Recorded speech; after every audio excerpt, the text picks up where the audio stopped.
Next on Worcester News Tonight, people across central Massachusetts digging out from Thursday's major snowstorm.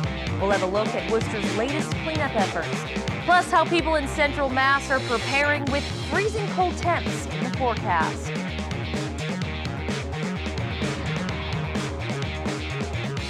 Good evening. Thanks for joining us. I'm Anna Botari.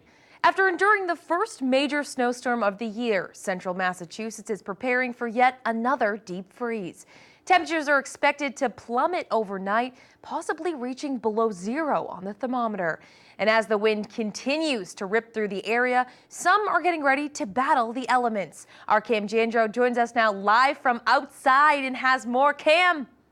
Yeah, Anna, it is absolutely freezing out here. It's windy, and it's only expected to get worse. Now, some people are out trying to take advantage of today's weather, while others, well, they were trying to prepare for it.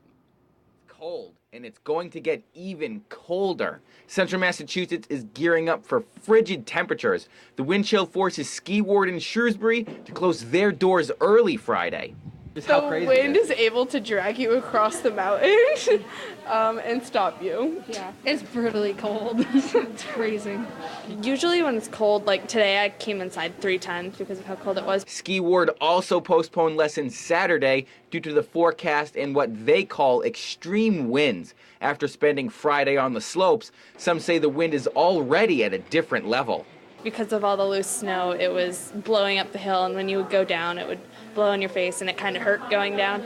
A little cold and really windy, and all like the snow was coming up, and it was like hitting you in the face. And while some closed their doors early, others were opening them. The Hotel Grace in Worcester had a busy day following Thursday's snowstorm, serving the homeless community. They left at 7 o'clock in the morning to the soup kitchen across the parking lot. They hold them there until 12. We slept in here. We couldn't even move with the volunteers. We slept for a few hours, and at 12 o'clock, we took them back in until this morning, 8 o'clock in the morning. The shelter spent part of Friday preparing for the weekend's sub-zero temperatures. Pastor Richard Gonzalez expects Hotel Grace to be near capacity the next few nights. Last night, we got 59 people, and we transferred 12 people to the other shelter on Queen Street that we didn't have the space to place them in. You know, especially tonight and tomorrow, it's going to be very cold, and I believe it's going to be the same way too. Now, the city of Worcester was expecting to host the USA Luge team out on the Oval today, but that event didn't happen because of the weather. That's how cold it is. Just being out here for the past few minutes, my ears are frozen and my hands are pretty much useless. Anna, I'll send it back to you in the nice, warm studio. You look cold out there. You're a trooper, Cam. Thanks for that. People across central Massachusetts spending the day today cleaning up from Thursday's snowstorm. More than a foot of snow hit the region.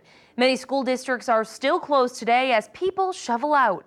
Our Rosalind Flaherty has more on the cleanup.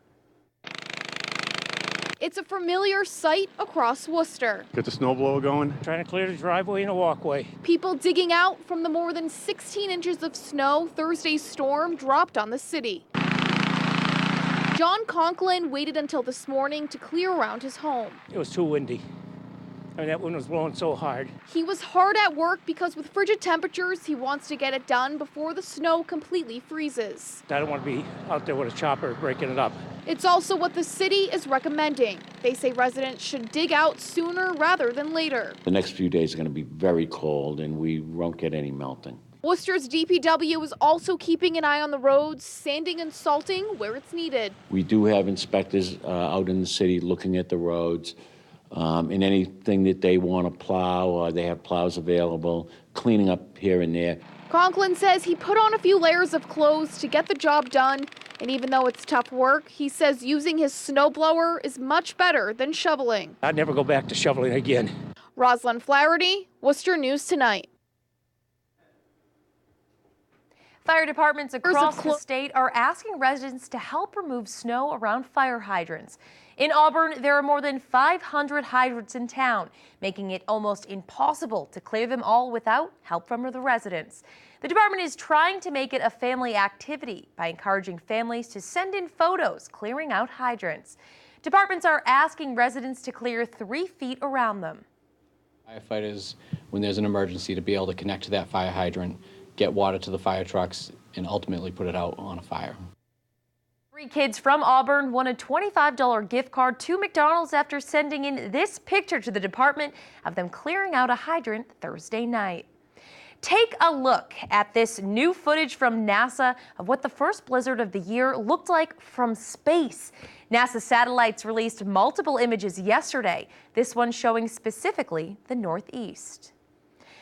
Dangerously cold temperatures now making any task difficult today.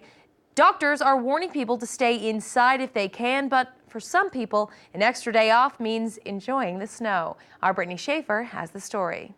Well, as you can see out here, the snow is definitely sticking around with temperatures barely in the positive. Worcester Public Schools canceled school for the second day in a row, and kids I spoke to say they needed to get outside and play.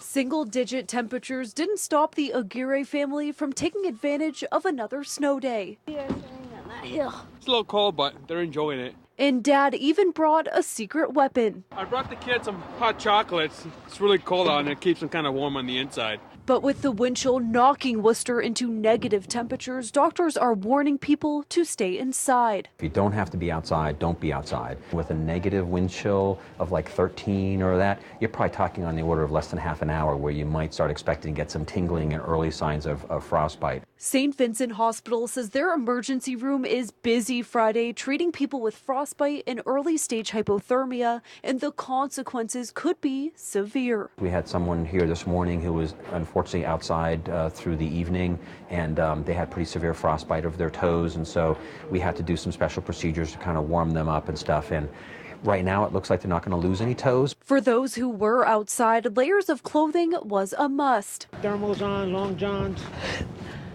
like 2 pairs of socks. My pajama pants, a pair of sweatpants, thermal shirt, 2 shirts. My gloves, my jacket, my snow pants. And while the kids don't seem to mind the cold, I feel pretty warm. The wind, how it pushes you down really hard so you can go faster. Warm.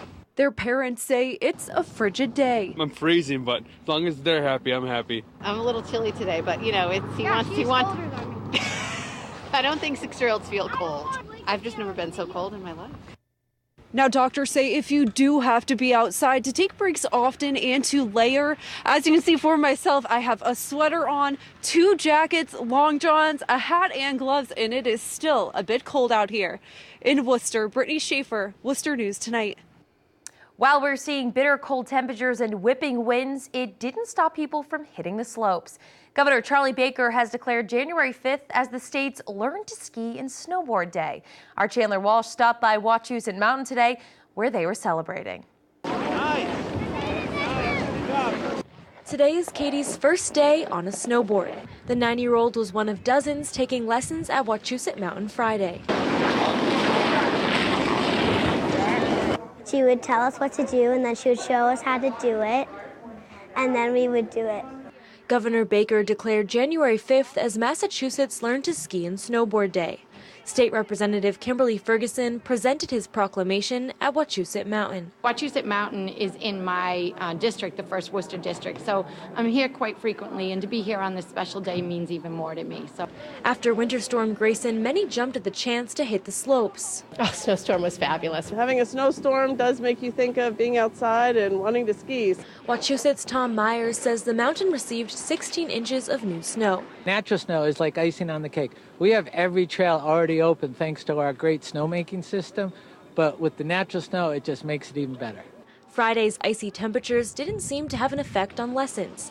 Myers says the slopes are a great way to enjoy the cold weather and winds. It's all about trying it, and you dress for it, you get good instruction, the equipment's good, you stay warm, and then you come out on a 30-degree day and you're going to have even more fun. And Ferguson says the lessons learned on the mountain today can last for years to come. just to get out and be able to learn to ski, no matter what age or ability you are, it is something that you can do throughout your lifetime. Chandler Walsh, Worcester News Tonight. Switching gears now, University of Massachusetts President Marty Meehan and the chancellors of the 5 UMass campuses are issuing a statement urging Congress to act quickly on bipartisan legislation to protect DACA recipients. UMass leadership says there needs to be a permanent solution to protect the Dreamers and their contributions to academic institutions and to society as a whole. They say some of these Dreamers have made wide-ranging contributions to the UMass campuses. The statement followed a letter sent by the 6 UMass leaders to the Massachusetts congressional delegation this week, outlining how the termination of DACA affects UMass and its students. Patriots fans are reacting tonight following the release of an ESPN article hitting the end of the team's dynasty could be near.